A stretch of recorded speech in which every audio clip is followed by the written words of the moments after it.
Welcome, everyone, to Volunteering for Seniors virtual webinars for senior citizens and their caregivers. Good morning. This is Pratima Pinumarti, founder and president of Volunteering for Seniors, where our vision is to build a society where every senior is empowered to live life to the fullest potential.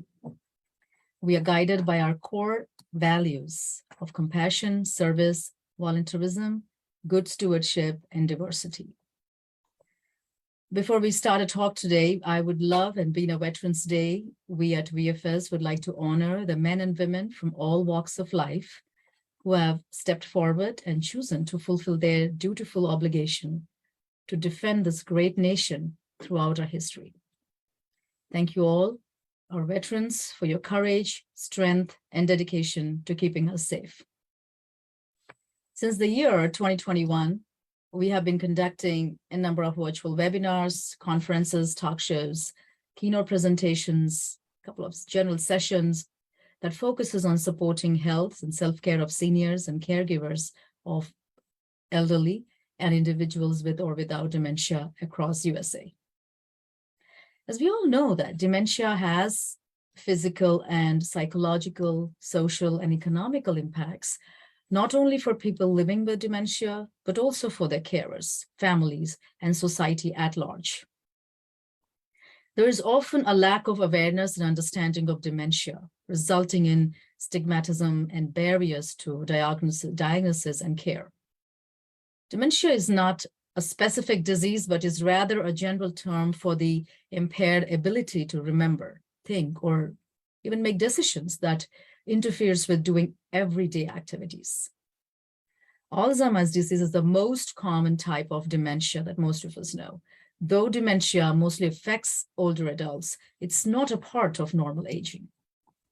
Today, to talk more about it, we have with us Lori LaBey. Before I even introduce her, I would just like to talk a little bit that dementia's behavior, which we have been seeing through organization, behaviors like wandering, aggression, inappropriate actions, and the sundown syndrome can make family members feel like they are caring for a stranger. Emotional manipulation and verbal abuse from loved ones, potential late-stage signs of dementia, well, this can be crushing to family caregivers. As an aging relative progresses through these stages of dementia, caregiving may become more emotionally difficult, due to changes in personality and demeanor. So let me welcome now for all of us here, Lori LaBey. She's the founder of Alzheimer's Speaks, a Minnesota-based advocacy group and media outlet, making an international impact by providing education and support for those dealing with Alzheimer's disease and other dementias. Her own mother struggled with dementia for over 30 years. Her company provides education and support for those dealing with Alzheimer's disease and other dementia and caregiving. I would love for us to introduce, hello, Lori, before I just introduce you before everyone, one more word, she's a highly sought after speaker, a trainer, advocate for new delivery systems and attitudes towards those with memory loss. And her wonderful mission is to deliver programs, platforms, and collaborations which shift caregiving from crisis to comfort. Good morning, Lori. We're very happy to have you here. I'm thrilled to be here. Thank you so much for inviting me. And thank you to the vets and their families that support them as well. It's kind of like dementia. It's more than one person that's affected by, service of any kind. So thank you all. Thank you, Lori. Just to begin with, this is a very much sort of discussion, and we have a lot of people who are within our organization who have their parents and then their carers who take care of their parents who have Alzheimer's and especially dementia. I would like to ask you very first question, what motivated you to become such a passionate advocate for Alzheimer's? Well, like most people, I knew nothing about Alzheimer's and dementia until it hit my own family. And my mom lived with it for 30 years. A lot of people argued she can't live that long. They only say 5 to 7 years, but we're seeing more and more people living longer with this disease. And I was a frustrated daughter. I thought, where are the other people like our family? Where are the other people like my mom? Where are the resources? And I was just extremely frustrated and not being able to find things, getting a diagnosis from a doctor and not even being told about the Alzheimer's Association. And there's so many great services, products, and tools that are available, but no one is helping the general public or the professionals easily access those. So that's why I stepped in, more out of frustration and probably at times, downright anger, at the system. And you speak, Lori, about shifting dementia care from crisis to comfort. So could you please explain to us, what it means, of course, in your way, in detail?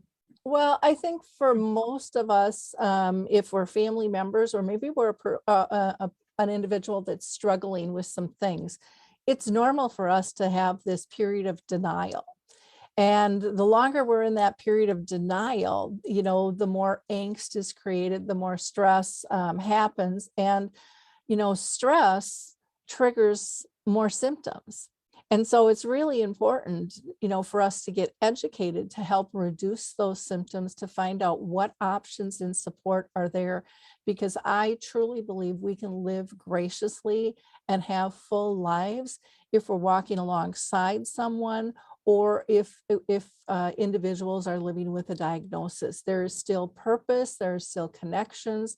We might have to do it a little bit differently, but that's what life's all about. We adapt to different circumstances, and this is just another circumstance that we have to deal with. I agree with you totally. And also because we have, in our organization, we have many family caregivers. What is one thing that you want to tell, family caregivers to know about dementia? Well, first, that you're not alone. I think isolation is one of the biggest things that get people down, and they get people depressed, and they make them feel lost and overwhelmed. I also like to try to get people to shift using the word caregiver, because to me, caregiver says I'm giving it all away. And to me, that takes us out of relationships. So I like the term care partner and care companion, because that says you're still making decisions together. And even when somebody progresses to the point where they can't talk, most of our communication is nonverbal. But as families and friends, we expect things to stay the same. And we forget about you looking into someone's eyes and the story that tells, or their touch or their movement. I mean, all of those things are different ways that we can communicate. So we have to get, I think, back in touch with some of those things, letting them know that there are a ton more supports out there than they've ever imagined. And part of the problem is we don't even know what terms to ask for. We don't know what categories are out there, because when this disease hits you, you don't know what you don't know until all of a sudden somebody mentions it. And a lot of times it's kind of happenstance where you just run across something. But there is help out there to connect the dots, and know that you have to be the biggest advocate for your loved one or your patient. A lot of us think the doctors have all the answers, and I will be one of many voices to say many doctors don't have near enough information on this topic. So it's really important that you speak up and you get to a professional. You get not only to a neurologist, but you get to a neurologist who specializes in dementia, because there's all different types of brain issues that we have. And so it's really important to get to the right people. Don't keep it a secret. Most people are dealing with this, but the majority of people still aren't talking about it. And, we're kind of cracking the egg on that one, but we've got a long ways to go. Agreed with you 100% on that, Lori. And I have one of the, when you actually hear the phrase like living with dementia, because that's what is always talked about, and we have group discussions on that. Who do you think of, and who does it apply to? I think it applies to everyone, because you can live with it physically and have that diagnosis. You can be having symptoms and not be diagnosed. You can be, you can have somebody in your family that you're caring for, or a friend, or a neighbor, or an acquaintance, or somebody at work. might be the butcher at the grocery store or the checkout line or the bank. This is a ripple effect. So when I think about living with dementia, I think about community values and connections, that what affects one affects us all. And we really have to approach it from that stance because of that ripple effect, if we just focus on educating one sector, we're not going to push forward and make the progress that's needed. Because kind of like with cancer, back in the day, people couldn't even say the word cancer. It was the C word. And then from cancer, kind of like the term dementia, that overall umbrella, come all these other different types of diseases. And this is a baby disease that's only been around about 100 years. And they are finding, a lot of different variables. I mean, some people get multiple types of dementia. Sometimes they're diagnosed with Alzheimer's and then later they're told it's Lewy body, or maybe they have some Parkinson's disease that's wrapped in. So, I think we have to think of everyone, and we have to realize this disease, no matter which one it is, if it's vascular, Lewy body, frontal temporal lobe, Alzheimer's disease, or many of the others, it affects every person differently. And we hear the term all the time, when you meet one person with dementia, you've met one. But again, I think we need to expand that, because when you've met one care partner, you've met one. And every environment and moment of time changes the outcomes, because, and I'll use myself and my mom, for example, I have changed from moment to moment, and so has my mom, in terms of our processing, our knowledge, our mood, and that affects both of our reactions. And so we have to look at this as big picture and not just disease focused, because sometimes people also will say, when they're, living with dementia, they blame everybody blames everything on dementia. And a lot of times it's like, they kind of had a little snappy personality prior to dementia hitting. And that's a really personality, maybe not actually a symptom of dementia. And as we age, our characters get kind of broader and stronger. So it's really important that we look at kind of a whole person, holistic view of who are we, who are those diagnosed, and how do we live graciously together. And I think it's much simpler than what we've been told, because we've been marketed by fear. And I just have a lot of hope in terms of we are good human beings, and the majority of us, and we can really rise above. And as we share our stories, we're helping other people understand this doesn't have to be so scary, that there are options, that it's not about looking at our failures, but it's looking at what are we trying to do? Do you want to live with regret, or do you want to say, well, at least I tried, and building a toolkit, being more open-minded. But again, I think when I think about living with dementia, it's much broader than just the person diagnosed. It's about developing a team. I agree with you, Lori. Very informative. And also, what do you want people who are diagnosed with a form of dementia to know? That they can still have purpose in their life. I do several different platforms. One is, for example, Dementia Chats. Another one is Dementia in the Arts. I have the radio show where I interview people with dementia. And so many of them will say, I never felt this purposeful in my life before, but they are on a mission to help others now. And I think that's why my mom lived as long as she did, because she felt connected. She felt part of her community. She, was proud of that. And people living with dementia around the world say, when they feel purposeful, when they feel accepted, it really fends off a lot of their symptoms. And so there's great hope, and you can be an advocate, big or small. You don't have to get on a stage and be pushed out to talk. It can be talking with people one-on-one. It can be just not being so afraid to share your story. One story can change so many people's lives. And we just have to not be embarrassed. And again, we need to help connect people who are diagnosed with other people who are diagnosed.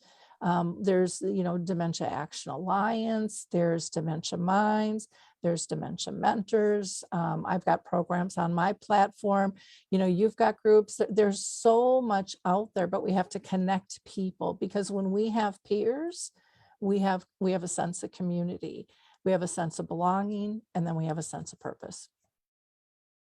I agree with you, Lori. Definitely, I would love that you share, a couple of stories that actually changed the way you look at life. Well, I'll share what I call the sand trap. And this was with my mom. She, at this point, had lost track of time. And so my parents had moved up to the lake, and my dad decided to start golfing.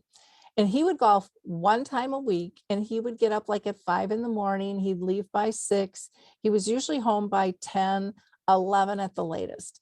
Now, my mom typically slept in till 9 or 10 in the morning. So there wasn't much gap where she was home alone at all.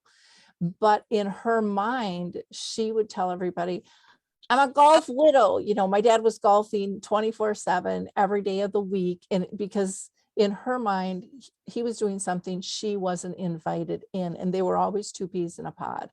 And so this got really hard on my dad. It was difficult for my mom. And there's a saying in the world of dementia that you can't argue with a person with dementia, because their thought process is their reality.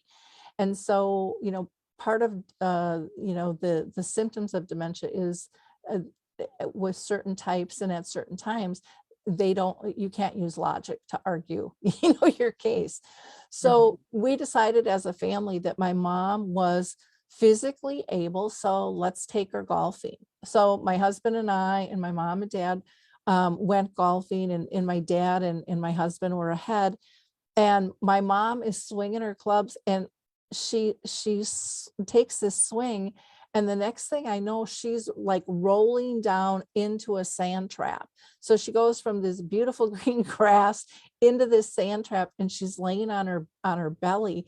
And I was so frightened that something went wrong, that she got hurt. And I get up there, and my mom is swimming. She's literally doing the breaststroke in the sand. And it was in that moment that I realized that her mind was making her safe. And to me, that was a huge gift. So I could look, I could have started laughing. I could have said, Mom, get out of there, and kind of broke that whole mode. But what I realized was my mom was really scared. And like when you're a child or even an adult, when we're really scared, sometimes our mind will take us to a different place where we can find peace. And my mom was a lifeguard, when she was younger, and she used to swim in Lake Phelan.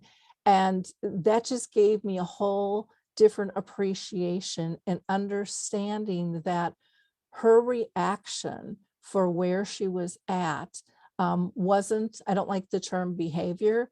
I like using clue or reaction, those types of things, because again, it was her history plus her current mood that created her reaction, which was totally triggered basically on her past and her emotions.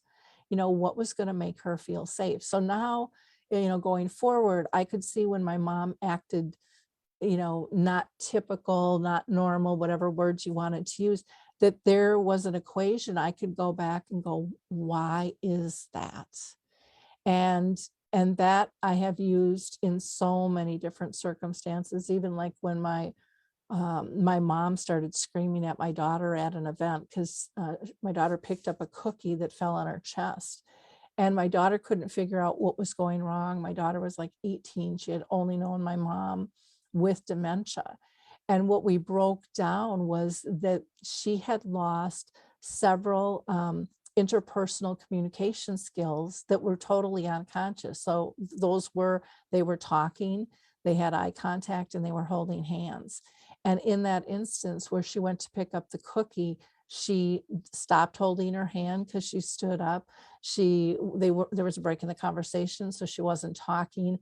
And she had she didn't have eye contact because she's looking at her chest so she could go in and pick up the cookie. And when she did that, my mom reacted with, "I hate you, leave me alone." And she's just screaming in front of 100 people. And I, breaking it down for my daughter, I said, that was perfectly normal. She had lost her connection to you in that nanosecond. And now you were a stranger touching her in an inappropriate spot. And what do we tell our children? If somebody's touching them in a wrong manner, yell, let people know. And so again, those, that whole instant changed so much for me in just a nanosecond of, my perceptions aren't correct because we're not dealing with the same fact level. I agree with you, Lori, and that is very true, because we see so much of behavior changes among dementia seniors, and people don't understand that that's how the system has become. It is not, it's easier said than done, but what they are facing is way different than what we think. Yeah. Coming to, I know you developed a wonderful tool called Your Memory Chip, when you were caring for your mom. So could you share with our viewers what made you feel the need to make a change in how you were caring for her? Bad behavior on my part. And I think every care partner, caregiver, carer, whatever term you want to use, will have a moment in time where they just snap at somebody. And they didn't mean to, but they yelled, and then they feel horrible. They feel totally, totally guilty about that. And my mom was in this repetitive state.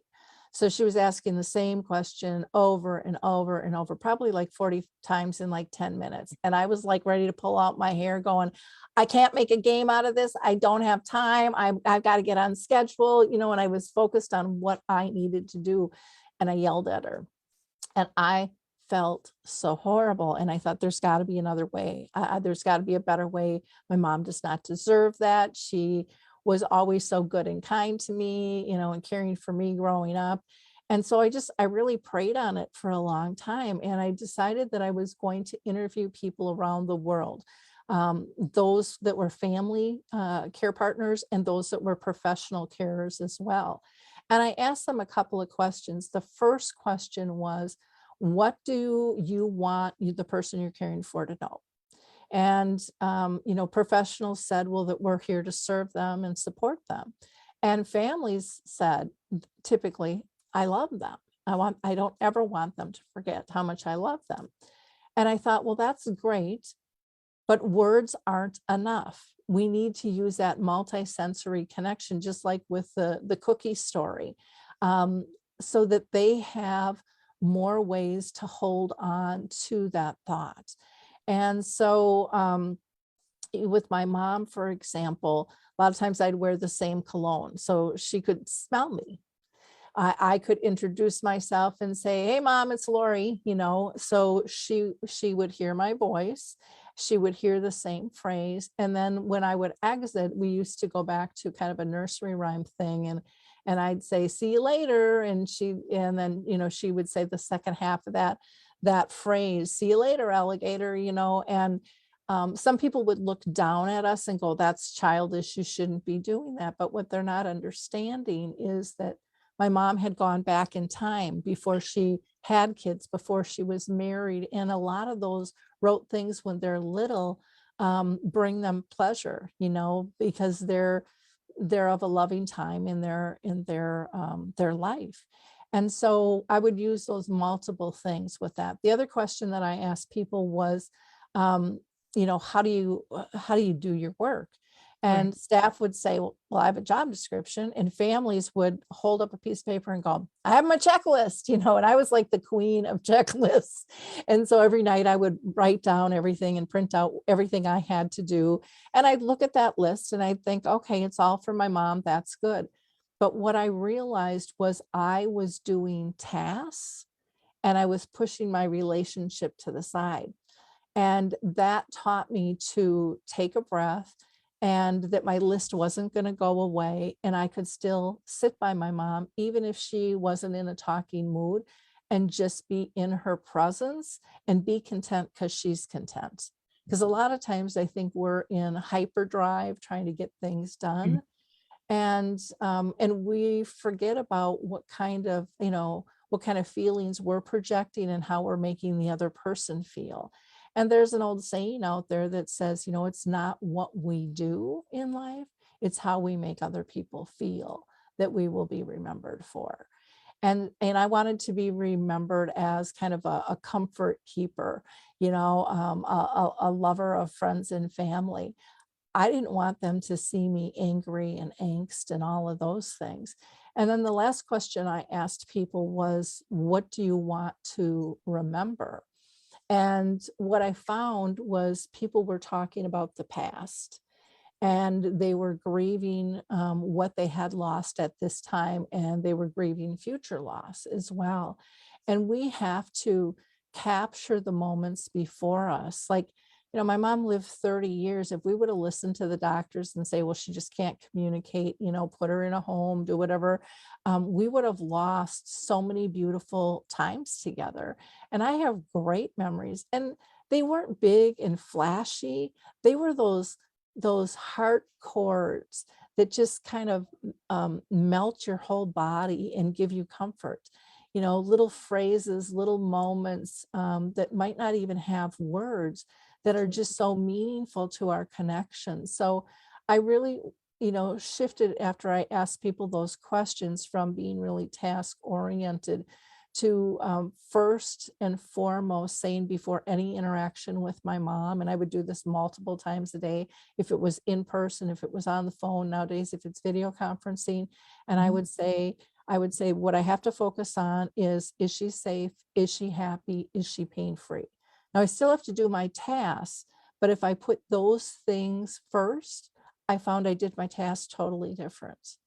And like I said, I could breathe and take in our relationship and not lose it to being busy, sometimes for busy's sake, because when you're caring for someone, especially with a disease that doesn't have a cure, it makes us feel better being busy. But, a person with dementia, and I love Harry Urban, lives in Pennsylvania, and one of his wonderful quotes was, I like to relax before I had dementia. I still do. You do not have to keep me busy all the time. Sit down, feel the sun on your face and the breeze in the air, and smell the flowers and hear the birds, and just be present. And that I'll never forget that, because I saw myself being that busy person, kind of proving to myself that I was doing all I could, which really didn't meet my mom's end game as a human being of what she needed. And so that shifted the memory chip, totally shifted my perspective on how to care. And again, very simple. Are they safe? Are they happy? Are they pain-free? And then you go from there. Wonderful. Just listening to this, Lori, I was just looking about, just shifting the gear towards the caregivers, right? Mhm. Caregivers for dementia. Just moving there because I'm looking at all the different challenges, which you will know better. Because I have particular experiences that, not my personal life experience, but with my friends who have their parents who are having dementia, is that they are sometimes required to lift Mhm. seniors, as well as assist them with their so many daily living activities. So what do you think, because you've been there, what are the challenges which is involved in caring for someone with dementia? Well, I think the biggest challenge is we don't have a clue what to do or how to do it. And so that's where I think it's really important to gather peers around you. And you can have your circle of friends, but most will say that they're even their other family members that aren't around this person a lot, and their friends, they just don't get it. They'll listen, but they really just don't get what I'm going through. But when they talk with people who are caring for a loved one, they not only get it, but they offer solutions. And yet they're not out to fix, because they know everybody's situation is different, but they're much more likely to offer different types of support services that they've heard about or things that they have personally tried. And there's empathy and there's compassion. And for example, one of the things that I love are called memory cafes. And those are I hate to even call them a support group, because they're a gathering of friends, these people that become friends because dementia pulls them together, but they talk about all of life. And I think sometimes when we're caring for somebody, we focus on just the disease and we forget about all the other factors. So, we don't want to be looked at as just a care partner either. I still wanted to be Lori, but because I dove in, full boat, after my journey ended, people go, "What do you like to do?" I don't have a clue. I haven't focused on myself. And so you need to get the peers that understand, but you need to keep your existing friendships and relationships. You need to stay healthy, because you will be a lot of times lifting and assisting with mobility, or just doing more physical things than you weren't before. Or maybe you're all of a sudden going to have to take over the finances and you never did that before. Or you never did laundry or the grocery shopping, and now that's on your plate. So looking at how do you find balance, not being ashamed of asking for help, because there's a lot of people that want to help, but we live in a society that tells us and kind of judges us. And so we think we have to say, "I got it handled. I don't need help." And then you go home and you're ready to pull out your hair, and go, "Why didn't I ask for help?" Well, they wouldn't understand, or it would take too much to teach them. And, I even did that with my own brothers. I didn't realize that I was pushing them away because my standards were so high. And so we had to kind of readjust and go, every person has a right to be able to assist and still have a relationship with a person with dementia. And they don't have to be a clone of you, nor should they. That would be kind of boring. As long as the person that you're caring for isn't being hurt, let them do different things with different people. Again, that gives them purpose. That makes them feel like they belong, instead of being isolated on this dementia island. And so it's hard. It's hard to balance. I personally pushed my friends away, and they never gave up on me. Every week, the girls would call and say, "Come on, come to coffee, come to coffee." And I was like, "Too busy, too busy, too busy." And one day I went, and after that day, I would never miss, because what happened when I did visit, and my intent was to go there for 10 minutes to just get them off my back, so I didn't have them in the background. "Come on, have coffee with us." I just said, "I'll do it once, then they'll leave me alone." But when I went there, I stayed for 2 hours and we laughed and we cried together. And it was in those 2 hours, I didn't really realize how depleted my own soul had gotten, because I hadn't cared for myself. And they filled me with energy and hope. And, when we feel filled, we can care better for others. And that's something that's not talked about near as much as it should. Using meditation or exercise, or some people like to write, paint, but, engage in healthy fashions, that will assist you to maneuver through this, and be cautious of, too much drinking or drugs or gambling or shopping. Those aren't always healthy outlets, but people can fall into them because it's an escape. And I would say, don't try to escape your life with dementia and caring for them. Try to enhance it. So what are you getting back that's going to make you better as a person, and also a personal care partner? Agreed. Because coming to that same topic of, about the caregiving too, because I've seen that there are a lot of health risks which is associated with respect to the dementia caregivers. Um, Mhm. could you just share, a couple of major health risks that you had seen, or you definitely must have known with your experience for the caregivers? Well, I think with this disease, it can become overwhelming. And when you're the primary caregiver, if it's your mom or dad or an uncle or a spouse or a friend or a neighbor, when you're in that, when you take on that full responsibility, it's really easy to isolate yourself. You're on this mission to get educated, you're on this mission to do things right, and you push stuff away that you don't even know. So isolation can be huge. With isolation usually comes depression at some level. Right. And we hide that. I mean, back in the day for me, I don't know if your listeners will know this show, but there was a show called The Stepford Wives. And the Stepford Wives, no matter what was going on in their house, always walked out of the door with a big smile on their face, totally in control. Life was perfect. That was the image they portrayed. And that kind of is what happens a lot of times on social media. People are going through some heavy things, but they're trying to pretend everything's okay.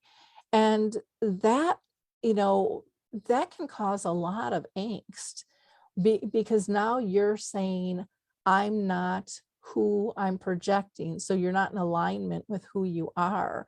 And that can be really sad and get people really down. And so with depression, there can be a lot of other triggers. It can be, you might overeat, you might undereat, you might start drinking, you might start taking medications, supervised or not. You might start sleeping more, being more disengaged. There's a lot of things on that level, but then there are illnesses that can pop up. So for me, when I was in the midst of caring for my mom with dementia and my dad with brain cancer, I was very focused. I was still working full time. I had a daughter. I was married. I still volunteered because most of us don't give any of that stuff up. Well, all of a sudden, I had asthma. All of a sudden, I had acid reflux. All of a sudden, I had achy joints. All of a sudden, I had all these little things that didn't exist. And that was the stress coming out in my body. Now, some people, develop cancer and heart disease and all kinds of things. And I don't know what the statistic is offhand because I'm a storyteller versus, throwing statistics in front of people, but it's very, very common that when a person isn't caring for themselves, that they could get seriously ill or even pass while they're caring for a loved one. And that is one of the person with dementia's biggest fears, but it's also one of the biggest fears typically of the care partner. What would happen if I'm not around? And so we have to preserve our bodies. This is our tool. And, we have to be wise about that. We have to make time to go to the doctor instead of saying, well, I don't have time to go and check on me. Yeah, you can't wait. And there have been, many people I've known where that mode or mindset hasn't changed until they've landed in the hospital and they've had a heart attack or they've had something major occur to them and they are down for the count and they're in the hospital for a week and now they're scrambling, trying to find others to come in and help. And that's when the doors kind of open. And it goes back to that from crisis to comfort mode. A lot of us don't change until we hit the crisis mode and we crash into the wall. I agree. And also, Lori, I think we often talk about the difficulties of caring for a loved one who is living with dementia from our perspective as a caregiver, right? Mm-hmm. But we talk less about dementia from the point of view also of the person actually living with the condition, which I've seen. But in your case, what support have you created? In fact, what did you find since your mother was diagnosed, right? Almost like 40 years ago, to help you and your family live better with dementia? What support? Well, what I didn't see was I didn't see anybody talking to the people with dementia, asking them, what is it like and what do you need? And I saw very few asking family members those questions too. And so for me, with Alzheimer's Speaks, when I created it, it was about raising all voices of all levels to come together to share what was their perspective, what did they see. So, like I said, I started the radio show to kind of get that conversation going where we have people from all over the world at all different levels to speak. I wanted to create a comfortable atmosphere where people felt safe to speak their honest truth, to be authentic. And what I think families really need to understand is we can't support you if you don't tell us what you need. Right. Then we're going back to our book smarts and our theories, which are great to a point, but we need to know what's really going on in the trenches. And we need to also pull the information that they have. I mean, they're living through this. They have real stories to tell. They've come up with different techniques that need to be shared. Those are the things that help people, to me, on a day-to-day basis get through this, because it removes the isolation. It says that they're heard, and it talks about their creativity of how they're dealing with this, because there is not one way. We have a lot of great trainers out there, from Teepa Snow to Naomi File to many, many, many others. But one mode of education, in my estimation, isn't enough. You need to hear stories and ideas and philosophies and grab tools from all areas, because your person is different from everyone else, and as is you are. And so I created Dementia Chats, which was the first of its kind, like the radio show, where we do a Zoom platform, and I get a panel of people living with different types of dementia, and they pick the topic, and then I just facilitate the conversation. And I've had like a hospital over in the UK reach out to me and go, "These are wonderful. Can we use these for training?" Absolutely. They're free, they're accessible. I just started one not too long ago called Arts or Dementia in the Arts. And people living with dementia show off their artwork. I mean, some of these people should be commissioned.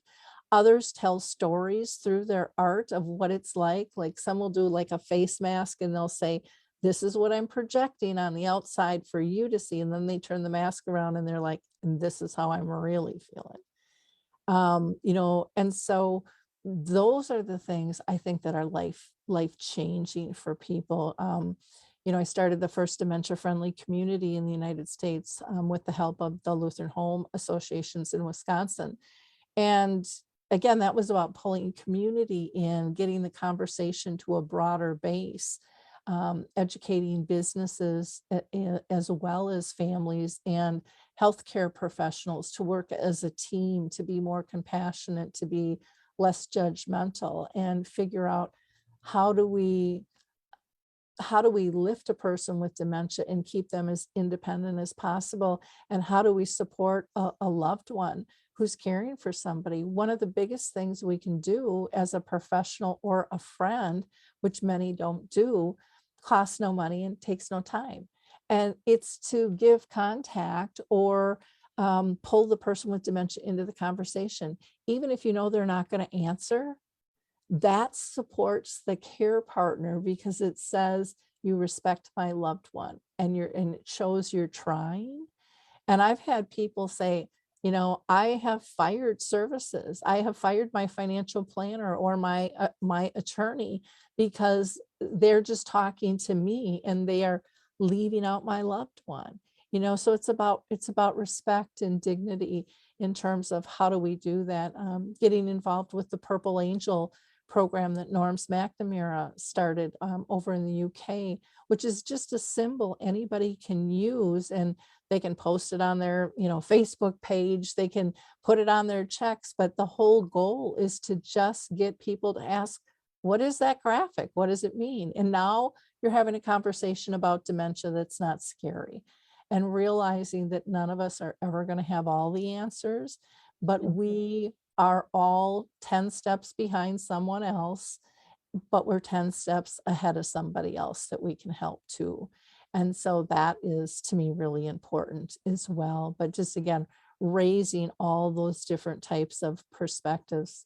I also have a section for blog posts, where people can submit, articles.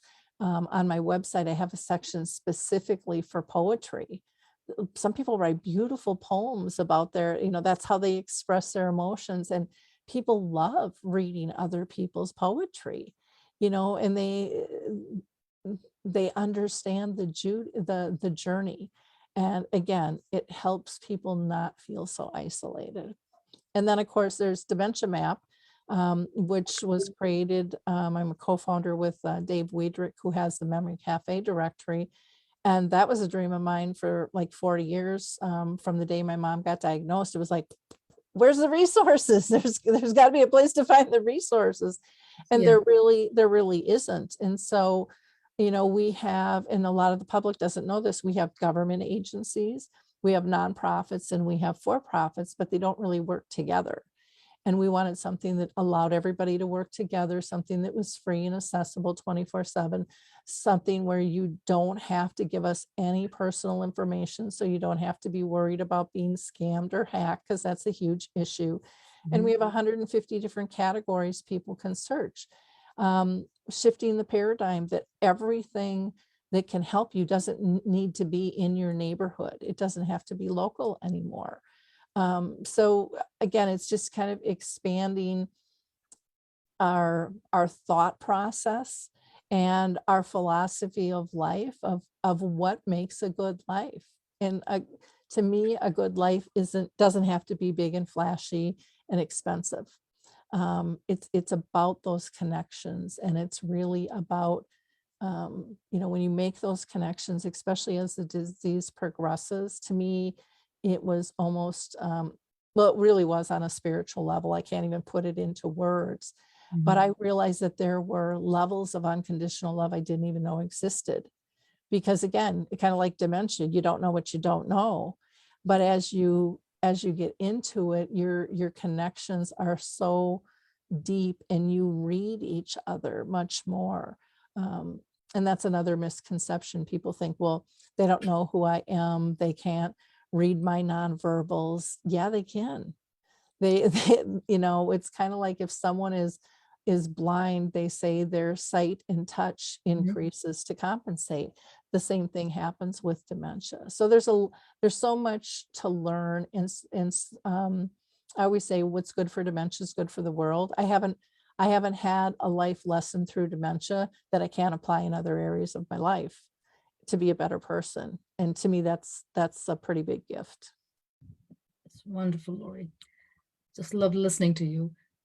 Would you just tell us, and of course wrap up by telling us the Betty and the boiled chicken story, because it's something very much I'm interested to know about it.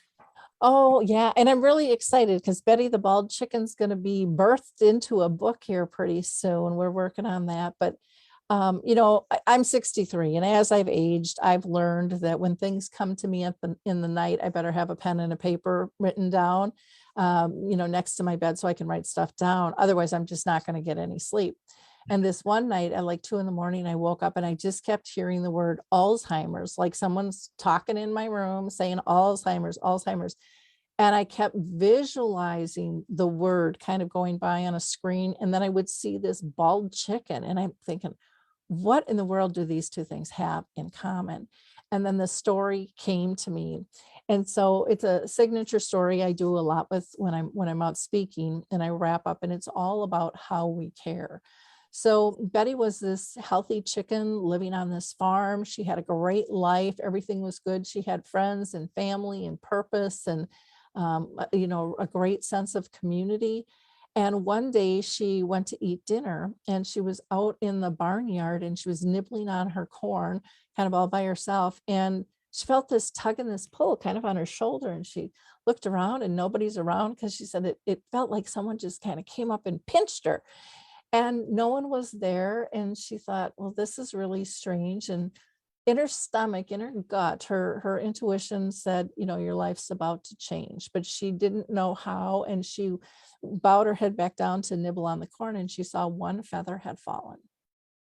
And she thought, okay, well, this is weird, but nobody else in the barnyard noticed. I'm not going to say anything to them. What do I say other than I have this weird feeling?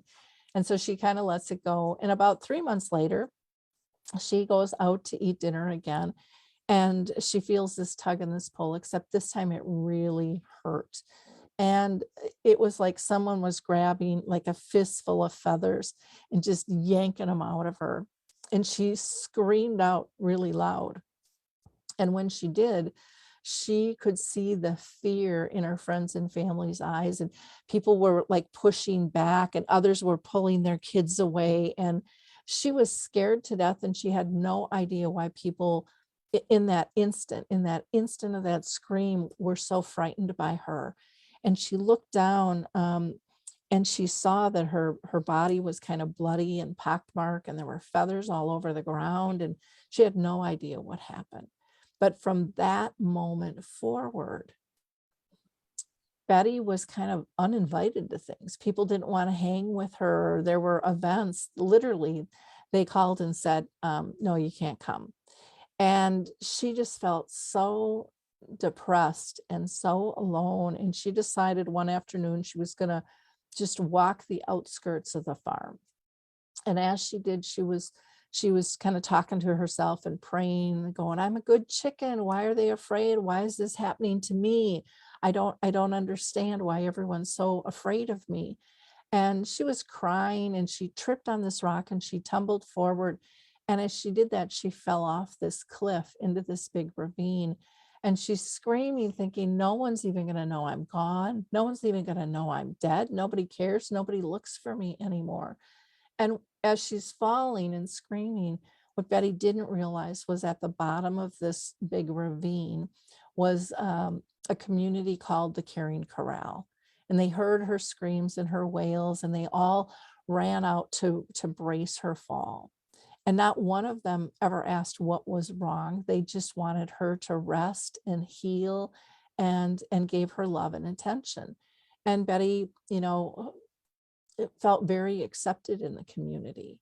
And she never went back up to the barnyard because they said, why don't you just stay down here? No one's even come look for you. And so she decides she's going to stay, and she lives a couple more years, and she's doing really well. And she just feels like she's found a new family and a new community and circle of friends. And all of a sudden she ends up getting sick, and she has to go to the hospital. And so all of the Caring Corral kind of gathers around and said, one of us has to go back up to the barnyard. One of us has to go tell all the other animals that Betty's probably dying. So the horse says, I'll go up, and he gallops up to the barnyard, and he gathers all the animals around him. And he said, Betty is really sick, and you have one last chance. Are you going to continue to kick her out of your life and pretend like she never existed, and just pluck all those memories of good times away? Or are you going to come back into her life and love her and know how much she meant in your life? Well, to me, what the story is telling us, if we're honest, we've all been Betty. We've all been on the outskirts where we haven't fit in. It could be bullying. It could be all kinds of things in our life where we just haven't fit in, and we know how horrible that feels. Mm-hmm. If we're honest, most of us have been a barnyard animal where we've just walked away from somebody really who could use our help because we were too busy. We didn't have the time. We didn't have the money. And I always tell people in my audience, I know you're part of the Caring Corral because you showed up today. You're looking for information and hope, and how do we support one another? And, to me, the key of the story is realizing at every moment in our life, throughout every single day, we have a choice to be a member of the Caring Corral or the barnyard. And what is that going to be? And there'll be times in my life where I'm probably, I just need a break, and I'm a barnyard animal, and I can't do it because I have to take care of myself, and that's okay.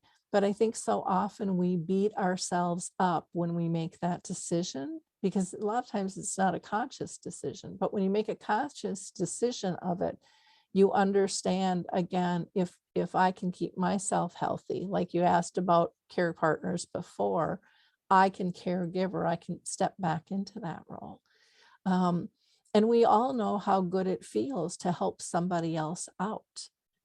And so as a care partner as well, or a person living with dementia, when we don't let people in our life, we are not allowing them to feel good in that sense of community as well. And appreciating that, bottom line, we don't know anybody's story. We judge as we walk down the street or through the grocery store. We look at people and we judge. And the truth of the matter is, we don't know their story and what they're going through. And a little compassion and a smile and a hi can go a long, long ways in this life. Thank you so much, Lori. The story which you said, it really connected me so much. But I think this really brings to the what we take away from today's talk is that every caregiver should understand this part is taking care of yourself too. Despite your efforts, I would say best efforts, caring for someone with dementia, it becomes harder as the disease moves on, and the person you are caring for becomes more dependent on you. So this is a time when many family members need more support for themselves. And a couple of tips when just listening to your stories, we can all gather is that they need to avoid isolation and loneliness by just keeping up with social activities and contacts with others as much as possible, and they need to take care of their own health, which most of them generally ignore, which we have seen, and make time for yourself by using respite care options, which is, there are so many adult day programs, professional home care services, which most people don't know about it, or they just they want to shut it down thinking about it. Then there are volunteer caregivers, friendly visiting programs. And that's where, Lori, we come into picture too, where our organization's goal is to make sure that, whether it is seniors or like their family caregivers, they make sure that, their aging parents are promoting, they're all aging with independence and making sure that there's a lot of community awareness that's happening about aging issues and thus generating community-based solutions. Thank you very much. Before I end today's talk, it was so interactive, and for me at least, I had many questions, Lori, more to ask, but because of time constraint, I think we can have more such talks, and I think this will bring about a lot of connections because dementia is a very big topic. It's a very big topic, and there's so many parts. Like as a story giver, you connect a lot of seniors who have it or who are taking care of their loved ones. So again, thank you everyone for attending today's talk about dementia, living with dementia. And just to end it before I say bye to Lori, is that to everyone to know that Volunteering for Seniors, we are an expanding community of volunteers, and we provide a helping hand to senior citizens by providing them much needed support, by giving them a lot of educational webinars and making sure that they live life to their fullest potential. So again, thank you, Lori, for spending your valuable time with us and sharing the stories. Well, thank you. I saw that one question did come in, if I can answer it really quickly. Sure. Someone was asked, is it advisable to encourage people with dementia to socialize? Absolutely. We are social creatures. Even if someone is an introvert, they still are used to having people around them in some fashion. They might not, be the center of attention. That's okay. But definitely, we need our peers. We need to feel value. We need to feel part of community. And again, the only thing we can do as caregivers is kind of screen those social communities. Sometimes people are worried about, Facebook groups and things like that, but there are tons of them out there, and most are extremely safe out there. And, I really haven't heard much other than good coming from them. And many meet even virtually, and you're connecting people all around the world. So it's helping people expand their lives and live fully. So thank you so much for having me. I really enjoyed myself, and I appreciate your interest in my story and my work at Alzheimer's Speaks. So thank you. Thank you, Lori. And there's much more to talk about in the near future. So we will see you soon. Okay. Bye-bye. Bye.